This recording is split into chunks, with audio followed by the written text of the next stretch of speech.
All right, so I used to get lost all the time. This was back before we all had maps on our phones.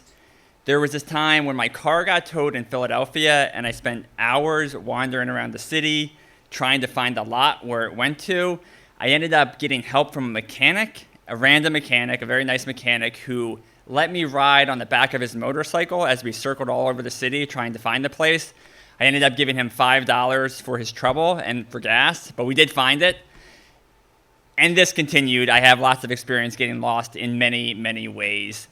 So the one that stands out to me over the years is in 2008, I got a job at the Center Daily Times. That's the newspaper in Center County, Pennsylvania, home to Penn State, home to some beautiful farmlands, and home to lots and lots of big mountains.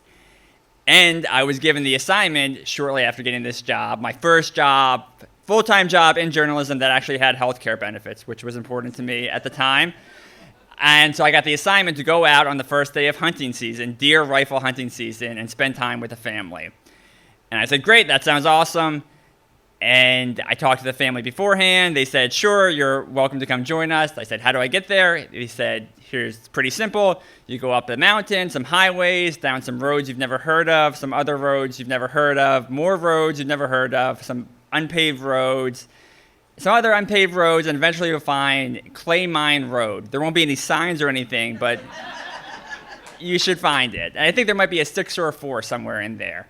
I said, great, that sounds awesome. I worked the cop shift the night before, finish around 11, wake up early the next morning at like 4 a.m., which is super early for me then because I'm in my 20s. It's like nothing to me now. But I get up super early, I bundle up, and I head out. I go up the mountain, out over the highway, a bunch of roads I've never heard of before. And eventually, I get lost. I don't know where I am. I drive around some more. I see a road. I think, oh, maybe that's it. I turn right down this hill. As soon as I start going down, I think, this was a mistake. This is not the right way. This doesn't match my gut instinct.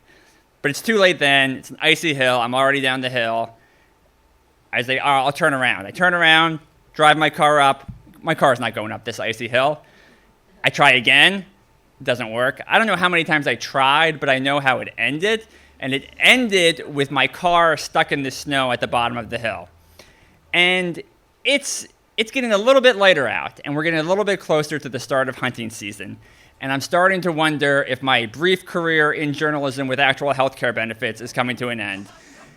Because I'm wondering if tomorrow's paper is just going to have a big white space, or if it's going to have a little note that says, the hunting story was supposed to go here, but the reporter got stuck in the snow.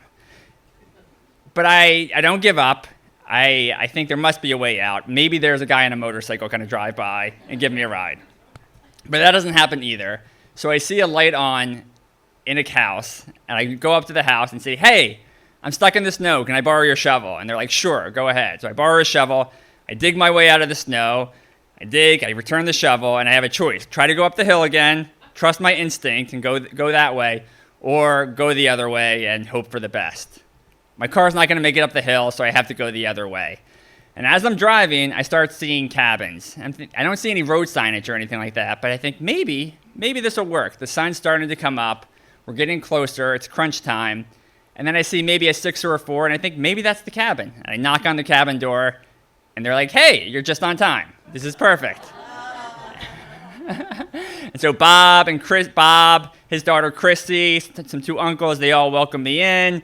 They give me the orange vest so I can go out in the woods and not get shot. They give me hand warmers so I can keep my hands warm. One of them tells me they're not a big game hunter or anything like that. The other one says they're in it for the stories. They've got these little yellow walkie-talkies that they talk to with each other when they're like just sitting out there waiting for hours.